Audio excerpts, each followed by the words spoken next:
Hi, everybody, and welcome to the Spit Take podcast. I am here with my co-host, Stef. Hello.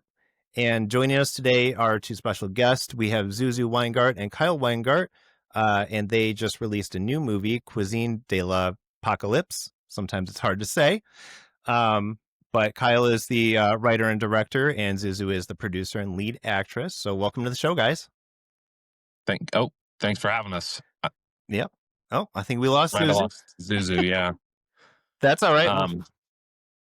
Well, when she's here, she's happy to be here. I'm sure I can speak for her a little bit. Yep. So yeah, tell us, I guess we'll start with you then. Tell us in your own words about the movie. What's it all about? We've seen it, but we want to hear awesome. from you. Cool. So it's a post-apocalyptic comedy about following your dreams. And it's in this film, it's about a world where every apocalypse that you could imagine has happened. So we have robots, zombies, volcanoes, comets, and it's about one chef's journey to becoming a celebrity chef in that world. Yeah, I loved it. I thought it was crazy that you guys went with every apocalypse. Yeah, it kind of gave a never-ending Pandora's box on what we could do, so that was kind of nice. Like, Sure. Yeah, and I thought it was fun because there's robots, meteors, zombies, a little bit of everything. You got to touch on a lot of different genres of movies, and you can tell some of the inspirations as you kind of go through. Some of it, getting into like the kind of wasteland area where you had all the bikers and everything, had a very Mad Max feel to it. Yeah, sorry about that, Pika. No, you're fine. So I mean, I guess that would be my next question: is what were like some of the inspirations for this movie? So there was, like in tone, we really based a lot off of like Spaceballs and Holy Grail and that kind of stuff. Just a lot of fun. But as far as like certain scenes and stuff, we took inspiration from. There's a whole sequence that's kind of dedicated to Scooby Doo. Obviously, there's some Mad Max thrown in there for sure. We took a lot of inspiration from Thunderdome, even though that's like my least favorite of the Mad Max movies. Obviously, Thunderdome's just that whole aspect's a lot of fun. And then even movies like Harry and the Hendersons, there's a whole kind of scene where we kind of play with that a little bit too. So, pretty much every '90s movie you can think of. Yeah. But yeah, so you were saying you had a lot of inspirations from different things from the 90s, which, obviously had a very 90s feel with the cassette tapes and everything. So, but yeah, I love that aspect of it. I love that you were able to touch so many genres because I'm a huge movie nerd. It's why we started this podcast. All those movies you mentioned, I've seen probably 100 times. Nice. Kids from the 90s. But yeah, Harry and the Hendersons, I caught that. There was Terminator references. There was a little bit of everything. So, yeah. And again, that made it a lot more fun to me. And I was a huge fan of Monty Python and, obviously Mel Brooks movies, but who isn't? So yeah, very true. I know I get kind of like weirded out. They're like, well, what inspired you? And I'm like, I don't want to say Mel Brooks because he's like the best, and you don't want to, not comparing myself to him, but we definitely took a lot of inspiration from him. Right. Kind of like some of the silly stuff. Like there's things that are never explained and are just kind of off the wall. And I love that. Like the fact that he has a whole kitchen set up and out in the woods and there's no reason for it because he's just carrying that little wicker basket. Yeah. No, it's, we called that on set the basket of plenty because we're just like, well, he gets it out of his basket of plenty and it's fine. And if people are questioning that, then they're watching the wrong movie, Right. You kind of got to just enter the world. Yeah, but that's also what was fun, and I've always been a huge fan of like the indie movies and some of like the lower budget movies because you can also tell the directors, the actors, they're having fun with it, and they don't feel like they owe you an explanation for anything, and that's kind of the fun part about it. Like you said, get lost in that world. Yeah, awesome. And I did have one question though. When he's cooking, this is the one issue I had. He was making chili on the road. And that's risky. it is risky, because it's always better the second day, which he mentions. But yeah, it's a whole thing. He also made you know, venison tenderloin, and yeah, he made a lot of different random stuff. The chili would be the one that I don't know where he got the beans, but yeah. I was more concerned about the plumbing issues. It's like, you gotta Oh, go. that's true. Yeah. But that is like an interesting thing with the movie is you see a lot of post-apocalyptic movies where, everybody's trying to survive and everything, but nobody ever really touches on the food. They'll say like, "Oh, I missed this meal or that," but Mhm. to have an actual chef and it's like all the problems that they run into are solved by his cooking. But it's something you don't really think about like how valuable of a skill that would really be in an apocalypse. So, Totally, it's a commodity, to have that kind of stuff, and in a world where there's not a lot of that stuff, I think realistically, as ridiculous as the concept of it is, people, if there was apocalypse like that, would totally just kill for a good meal like that. They really absolutely. would. Definitely. So, you watch movies like or shows like The Walking Dead or anything like that, and they're just kind of grilling up some meat or something, but, you know, where's the flavor coming from? Yeah. Are they finding the salt and pepper they need? Like, so you don't know. It's like, they're just trying to survive, but then you don't realize, yeah, you know what? It would be good to have a nice home cooked meal. And a nice paella every once in a while, Exactly. really Who spice things up. of the two of you, who's the chef at home? Oh, Kyle, for sure. Um, Most of those dishes, besides the paella, are things we cook, on the Uh-huh. daily. So not daily, but monthly, I'll say, I guess. Yeah, I'm the griller in our household. My wife is she's in the kitchen, she's the cook. I stay out of her way. I don't go in there. I'm like, do whatever you got to do. If you need help, let me know. But she's also somebody who can dip her finger in a sauce and say, it needs more of this, which I'm Mm, like, I need a recipe. I need to follow exactly teaspoons. But, she's amazing with that. But she's been doing it since she was little. Also the baking. yeah. But she couldn't grill to save her life. I watched her burn steaks and everything trying before. So, Yeah, I'm Zuzu's a bad with all of tremendous it. baker. Yeah. Oh, thank you. You're a great baker. I can bake, what's but yeah. what's the thing your kids ask for when you bake? Oh, we do a lot of sourdough, so they're always asking for that. We did a lemon blueberry loaf that they really liked the other day. Oh, wow. Very nice. Tell Sarah to get on that. Yeah. Yeah, my wife just got on the, making bread, so she's just doing standard bread right now. She's like, "I'm gonna start expanding sourdough and all these other things," so but Nice. Yeah, that's I one think thing I can do. I can do that, but yeah. Well, nothing else in the kitchen. and I think that's one of the good connections with the movie is if, like, you have had good food or if you're in a family that makes really good food, out of the kitchen, you connect with that a little bit more. If you're getting takeout all the time, you're like, "Well, I don't get it." It's Hmm. like, it's because 'cause you're not having good food." Yeah. Homemade food made with care by somebody who's like just excited for you to eat it, like, Yeah. Absolutely. So one thing that I was wondering because I was reading up on you, Kyle, and so like I know kind of your story. You started off in Montana, you moved to LA, you were doing some work, and then you moved back to Montana to actually make movies. So this movie actually kind of mirrors that journey a little bit, right? it does, and I didn't realize that until somebody else pointed it out to me. They're like, "Oh, this is autobiographical," and I'm like, "I don't oh, wait, it kinda is, yeah." I Um, so yeah. Yeah. I guess that was my question. Was it intentional or just a happy accident? Just a happy accident. I was just following the standard, hero's journey format, which I love. I just think that's, kind of the best format. And you got to go somewhere and learn and come back. And it just, yeah, I realized I guess I just did the same thing. Yeah. So, yeah, it was kind of cool. I definitely um, identify with Chef John a lot, though. Like, Mhm. he's my character, and like, um, yeah, so I don't know. It kind of makes a lot of sense, honestly, but I thought it was all organic, but no, I think I was pulling from my yeah. Well, I think that's what you do as a writer. Like I always loved writing, and every character in the story had elements of me in there. So even Mhm. whether it's conscious or subconscious, like there's always elements of yourself inside of the hero.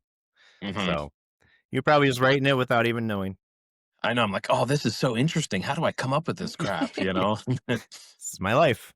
Yeah. So that was cool. And then, so I guess what would you think is what did Annie represent in your journey that ended up taking you back to Montana? Could you ask that one more time? Yeah, so Annie being like the antagonist and everything towards the end, what did she Mm. represent? What's she a representation of in your actual life? If you had to make some kind of connection Well, there. I mean, realistically, I guess because it's AI, right? I Mhm. mean, we are in a time where our jobs are like a little bit, on the fence in some aspects because of AI. So maybe that's what I was getting at. I don't know. It would have been an Yeah. easier question if it had been an intentional connection between you, but Yeah, no, it was just like what's the complete opposite. When I was writing it, it was more of a like, what's the complete opposite of, you know, cooking in an apocalyptic scenario, and like breaking bread and having like this organic, conversation and relationship building. Well, it's like, well, artificial everything, because John and his food really represents like a basic human need that they all need, where AI needs none of that, so it was right. literally just finding his shadow. But yeah. Yeah. I know, because I know there's a lot of people who get out to Hollywood, they're doing their thing, and then, once they start finding out how much control studios have over stuff, that ends up sending them away to kind of start doing their own thing. Jon Favreau did that, after his post Iron Man stuff. He made the movie Chef, Yeah. which was a representation of, how the studio was treating him and everything. So I was Mhm. curious if you had an experience like that, that you were like, "You know what? I'm gonna go do my own thing in Montana." No, not like specifically, but I had um the movie Chef. I love that movie and I love the Great whole movie. story behind it and all that. So I know when we were moving back, that was one of the reasons that me and Zuzu decided to move back. We're like, well, there's such a film is starting to happen a lot in Montana. And it's like we had only been working on other people's movies, down in LA. So it's like, Mhm. gosh, we really want to do our own thing. And everybody back home is doing really good doing their own thing. So yeah, we were able I knew that was one thing when we got our investor. He kind of made the deal with us. He's like, well, I want to be the only one because I don't want anybody else to come in and try to tell you guys how to make your movie. I want to just stay out of the way and let you guys do whatever it is you want.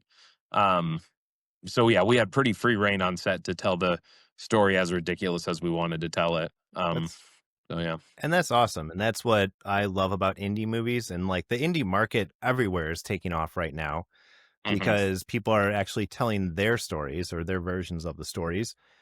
You see it a lot in gaming right now. The indie games are taking off and people are buying them because they're original ideas and they're not the same recycled games everybody's been playing. Hmm. Same with like comic books, like you said, movies. Netflix had a huge surge in the quality of their movies because they were letting people do whatever they want. They said, we're going to stay out of it. We're just Hmm. letting you sign on and we'll give you resources and you can go do it. So, Yeah. and I think that makes it fun, and you could do something like you did. I don't think you would have been able to do the exact same movie if you had gone with a big studio. No, probably not. And it's funny because the idea itself, like as we were pitching it, we'd pitch it to some people and they'd be like, okay, like a cooking show in the apocalypse, but then other people we'd pitch it to and they're like, oh my gosh, I see it. Like, that's amazing. And we had people sending us props that we had Mhm. talked to because they're like, I know, we're not going to be involved, but this makes sense in your movie. And can you put it in the movie? Like, just like Sure. there was a lot of people like really inspired by the idea, but then it is definitely kind of an out there concept that I don't think a studio would be like, yeah, let's Yeah. fund this cooking show apocalypse thing. Right. They'd probably give you a lot of notes and say like, hey, Yeah, yeah. why don't we go down to one apocalypse? Why don't we, you know, Change the title. right. And I love the 8-bit transitions were a lot of fun. Hmm. I really like those as a gamer growing up in the 90s. For sure. Yeah, Um, a lot of the character sprites were based off of the game Chrono Trigger from back oh in the yeah. day. Yeah, so they were almost like, yeah, no, I don't want to say rip-offs, but very, very heavily inspired by. Oh, absolutely. And that was one of the games I thought of too, was like Chrono Trigger, Final Fantasy, those kinds of Hmm. games. Yeah, Yeah, totally. some of my favorites. Now, did you guys write this together or was it mostly just you, Kyle? It was Zuzu was extremely integral to it. Like, we had known that she was going to play a character in it because we built the whole story together and had been, yeah, building it for years. But when it came time to write the script, we sat there and outlined the script together for a long time. Yeah, a couple We weeks. feel breezy too. Yeah. Yeah. We did a very thorough outline of like every scene was gonna hit these points, and we did that through for the whole film, and then Kyle sat down and wrote it all. That's fun. Working as a couple though, were there arguments in there? Never. How do yeah, no, No. not at all. We get along so well. Projects are It's Honestly, extremely challenging. difficult with couples. yeah, I think during the writing process, I think we were pretty in agreement on stuff because a lot of it was just kind of me throwing like idea after idea out and her kind of editing them like, well, this doesn't work and this doesn't flow with this. What about this? And I don't know. That was a good time. I did enjoy doing that. We had a Yeah, yeah, a good flow. And then on set too, it was mainly putting a whole the producing aspect. There's just a lot of stress that goes into putting a project together. I think that was the only time we'd ever really argue mhm, was Yeah. when it Well, came time to that. yeah, it's definitely a challenge. And to think about, like, we've been working on Cuisine for like 5+ years. We've been married for 15 years. So that's a third of our marriage that we're working on a project together. Um, so thinking about it like that, I think we're doing pretty good. that's We still good. like each other. So Yeah. This So project's I noticed, sorry, Adam, no, you care go if I ahead. go? Okay. So Laura was a super strong female lead. And I love that she was kind of the one that was like, I'm going to take over and I'm going to get us through all of these different apocalypse scenarios and I'm going to be the leader. She didn't want John coming. Was that intentional that she was supposed to be the one that's like, actually, like, I'm in charge here and you boys can sit down? You can answer that one too. well, it came from Smart your man. brain. um, yeah, uh, character wise, that's how I saw her and that's how I wanted to portray her. Story wise, Kyle, you should answer that because Laura was it was totally from your brain. Um, yeah, so I mean, she was always the character that was supposed to connect this crazy world to the audience. Like, so could be a character that could call out all the BS because there was so much BS in the movie, and I just thought like if any audience member like wanted to say, Cuisine all apocalypto or whatever, like it would be her. So she was the voice of the audience in a lot of ways, and I took a lot of inspiration from like 90s movies and 80s movies. There was such strong female characters that could only be played like the role was specific to a woman, and like her role as the character, she grew up as this, a nurturing mother. Her, where she had her husband who was kind of the protector, that was kind of established in the beginning. But when then he goes away, she has to assume that role as the protector, and that's kind of her journey. And I don't know, it's a role that could not have been played by a man, and instead we get my beautiful wife who just comes in and kind of bosses it around and calls everybody idiots. And yeah, I loved it.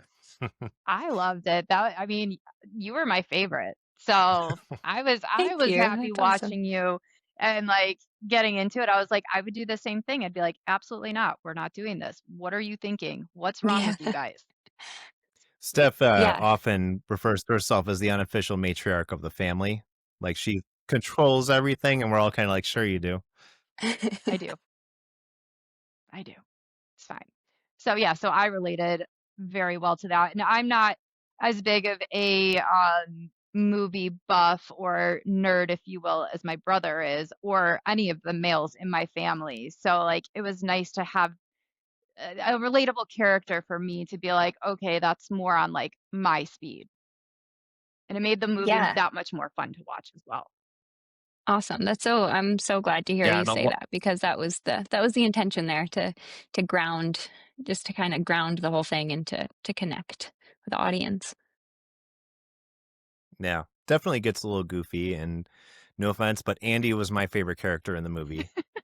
Yeah, he's that so happens. great. It's hard not to love Andy. Yeah, he's great. He was so good. He was so good in Yep. that movie. He had the best lines, and I think like I laughed the hardest at the very end of the movie.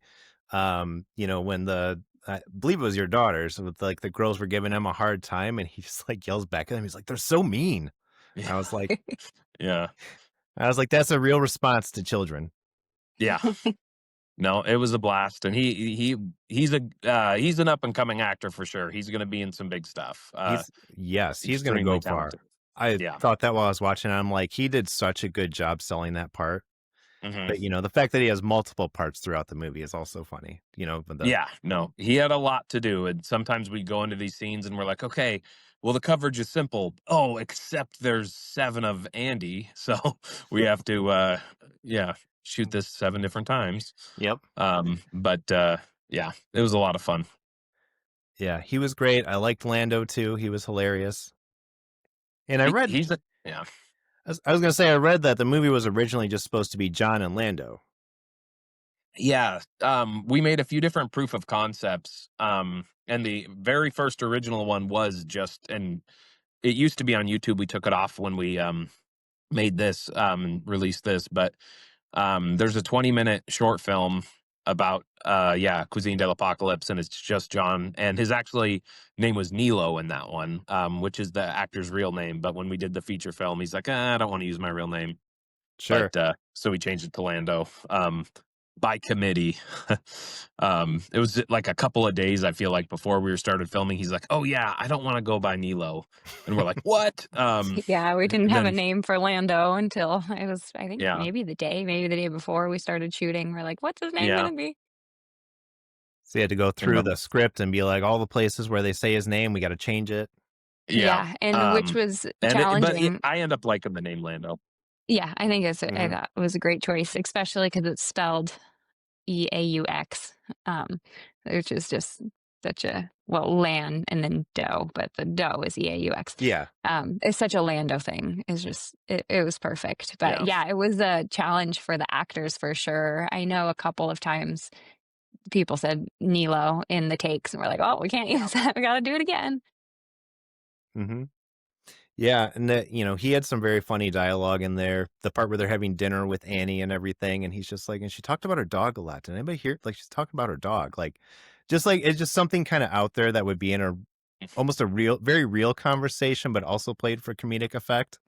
You it know? is, and I did not write that line. Lando was the most improvisational. Like, Hmm. yeah, he brought every time we did a scene, he'd come to me right beforehand with like a page of notes, and he'd be like, "Dude, what if I said this? And how about this?" And we typically would do it as written, and then I'd be like, "Okay, Nilo, go ahead and do what you want." And gosh, we ended up using 80% of what he came up with because he was just so naturally funny. But yeah, the sexy spider line just Yeah. said, He just said that, and yeah, and I didn't know it was coming, and so it was very hard to keep my composure because he says it like right in my ear, and I'm like, oh shoot, that's really funny. Don't break. That's got to be the best when you have somebody who could just like throw something out there that's so usable and so Mhm, unique, and it's like at the same time you're like, I wish I thought of that line, I know like so writing many. it. Yeah, we've been there's this one article written and I feel so inauthentic about it because it's like, oh, and my favorite line was Kyle Weingart's sharp dialogue of, and then they mentioned the sexy spider. I'm like, oh, I didn't write that. It's on Like, me. yeah, that's okay. Um, but but I think that's a big part of like what made you know m- this movie what it is just there was a big collaboration. Everybody had something that they could. Nobody felt hindered and unheard. We tried a lot of different things on set. And some characters like Lando had that freedom because of who his character was. He was a lot of Hmm. he was there to be, you know, kind of the jester. And so if he had a better joke that he had written, it didn't. There was a lot of technical jargon in the film too. That stuff had to be pretty specific. But as far as Right. the comedy and stuff, we played with that a lot. Oh yeah. And I mean I love the movie, and like walking away from it, that was really good. And I was wondering how, because when your publisher first reached out to me, they had mentioned like, hey, so we had done this episode and it was titled Bad Movies That We Love. And she was like, "Hey, I heard you guys, I heard this episode, bad movies that you love. I think I got a movie you'll like." And I'm like, that's not selling it the best to me, but okay. Yeah, sure. Yeah. Like, we'll watch it. Yeah. Why not? So, but, I ended up being very, very thrilled by the movie. Just on, I've seen a lot of indie movies, a lot of low budget movies, but, this was way better than anything I was expecting. Um, Cool. so I thought it was awesome. You guys did such a great Yeah. job. Thank you. It was very ambitious.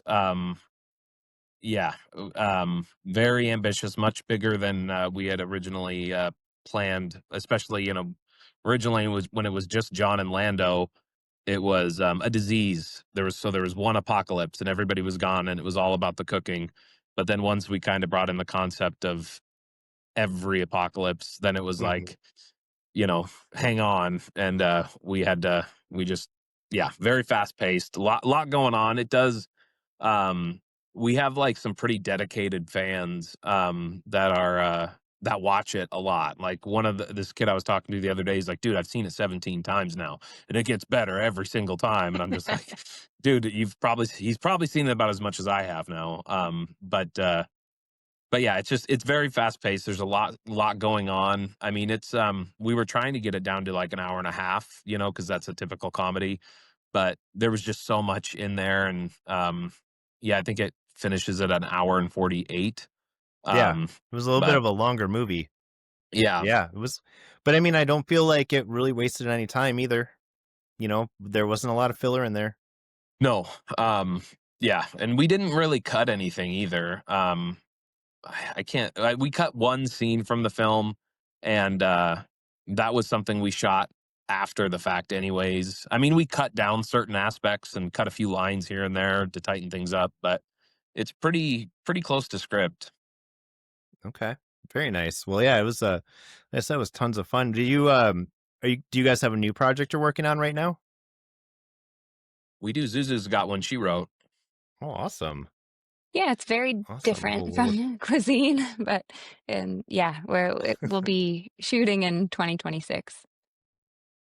Awesome, very cool. We'll keep an eye out for that one for sure. Steph, do you have more questions? I do. And you may not even have an answer for this one, but in the scene in LA when John was cooking for the Andes, there were so many Hawaiian shirts in the background. I'm a very big detail oriented person. Why were there so many Hawaiian shirts? Was that like an homage to something, or was it just kind of like we have a bunch of Hawaiian shirts we want to throw in there? So that is, I think you're the first person to notice that. That was very intentional, but it was just me like trying to be meta because I was having a good time on the day. They're like, "What should we put in here?" And I'm like, "So all those clothes are not just Hawaiian shirts; they're actually characters' clothes throughout the movie. So Lando's shirts in there, the Gam Gam Mhm. and Pop Pop characters' clothes, which are Hawaiian shirts, they're back there because the whole idea is that they're in the studio of Cuisine de l'Apocalypse, So I was Mhm. like, well, Cuisine de l'Apocalypse is also the movie. So she she planned on recreating this entire thing here, and she has the wardrobe from the entire movie. Part of that was also because it was an indie film, but Sure, Hmm. sure. but I came up, yeah, I was just like, oh, well, no, it's super meta. And so yeah, but I think you're the first person to notice the clothes back there. But yeah. I mean, I saw Lando's shirt, and then I'm starting to watch, and I'm like, I need to pay attention to what's going on in the movie. I'm like, but I like looking in the background. There were also a couple scenes where characters did break, and I saw them laughing at John, and he gives a lot of Steve Carell Mhm. vibes. I don't know if that was intentional or who he was drawing from, but I wouldn't be able to stay in character either. I'd break 100%. he was definitely pulling some Steve Carell. That was talked about quite a bit. The Michael Scott, kind of Mhm. the fool with the heart of gold kind of thing, you know? Yeah, I think a Yeah, and lot of then that is just Lando was natural giving me from Kevin too. Sorry. true. really? He Okay, sorry. gets it a lot. He gets Steve Carell a lot in his everyday life. Mhm. And it's not just because of his how he looks, but also the way he talks. Mhm. And so I think just naturally that comes through. Yeah, I mean, he did a great job. But it was instant. I was like, "Oh, Michael Scott. Okay, let's do this." So please pass on that he nailed it. Will do. Lando was giving me the John C. Riley vibes. Ooh, I haven't even thought about that, but yeah, I think Mhm. you're right on the money there.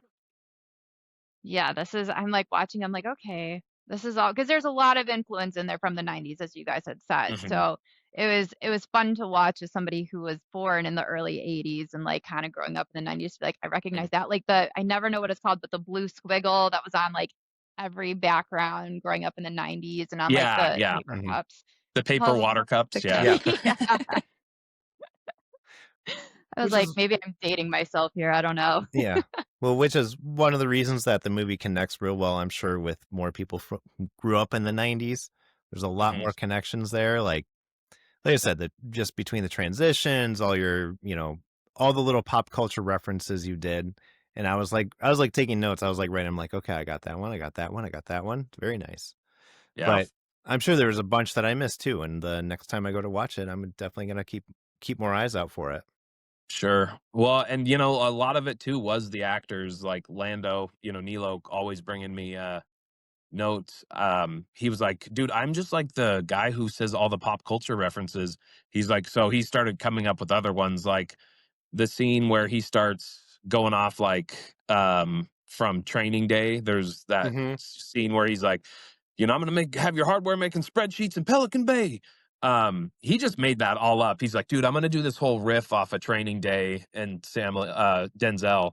And I'm like, he's like, and I'm gonna say they're making or I'm gonna have your hardware making spreadsheets in Pelican Bay. And I'm like, all right, man, go for it. And then yeah, it was just too good.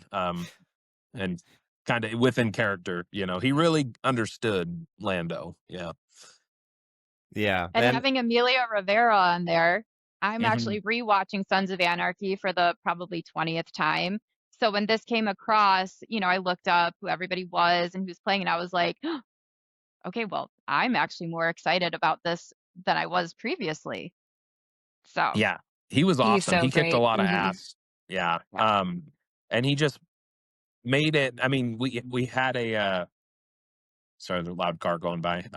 We had a pretty cool cast, of people, but for whatever reason, Emilio made it feel like a movie, because you've seen him in so many things. I mean, of course, Sons of Anarchy, but he's like been in so many movies over the years where he's just kind of like this random villain or whatever. And so yeah, it was so awesome to have him kind of at first he's a villain, Yeah. but yeah. Well, and Kevin intense. Sorbo, of course, being in there. Yeah. So, Yeah, that was super exciting. I grew up on Hercules, so as soon as somebody brought him up, I was like, "We can get Hercules." And then, mhm. yeah, so then he came out, and he was awesome on set too. Yeah, he everybody had always a blast. he always looks like he's having a ton of fun. It doesn't matter what he's doing. He's just like, I'm here to have fun with whatever this is. Yeah, The fact that he just comes back with no explanation, having a zombie army behind him in the movie is just yeah. And there ridiculous and is a awesome. whole explanation. I had to explain it to him on set, um, and he was like, "Okay, right on. All right, that makes sense." And um, I don't know. Now, when we were at the premiere, he's like, "Yeah, we got to do a sequel, and we got to do some of that explaining." And I'm like, "Okay, sure." Just do like a whole separate storyline just for Yeah, that. yeah, exactly. That's Sounds It's great. awesome. a cool storyline, but yeah, the movie had too much in it. Yeah, we didn't have time. Yeah. He always seems like he's a fun guy. Yeah, he had a blast, and he yeah, like he had a whole like he got to choose what weapon he had that he came back with. Hmm. I was kind of hoping he'd come back with a battle axe. but he wanted a scythe. Yeah. So then we just kind of were like, all right, well, you're the Grim Reaper then, baby, Yeah. and just kind of leaned into it a little bit. Yeah. I feel like you've got Kevin Sorbo and then Bruce Campbell, who are always competing for having like the best low budget movie, or who does the most of them, and two just wonderful actors that if they're in a movie, I'm like, I'll watch this. Yeah, and we definitely talked about Bruce Campbell if trying to get him out for the movie too. It just didn't work out. That's a shame. He's awesome. We've talked about Evil Dead on this podcast. I don't know how many times. Just every bit of it, because me and Rick are just huge Evil Dead nerds, and but yeah, Bruce Campbell, he's the man. He's a legend. Yeah, for sure. Well, right, well, I think we're about at time now, so I'll go ahead and wrap us up. So Kyle, Zuzu, thank you so much for joining us on the episode today, and we wish you guys the best in your future projects. Again, we love the movie. The movie was Cuisine de la Pocolypse. Please go check it out. It's on Amazon, and where else can you get it? You can watch it for free on Tubi. You can, but yeah, renting it from Amazon, you get the highest quality version of it. You can get HD, and then it's on YouTube TV to rent and buy, and then on Google Play to rent and buy as well. Awesome. Well, there you have it. So again, thanks, guys. We really appreciate it. We had a lot of fun with you, and we hope you'll be back on the show sometime. Awesome. Appreciate it. Just thank let us you know. so much. you. That was great. Thank you. All right. See ya.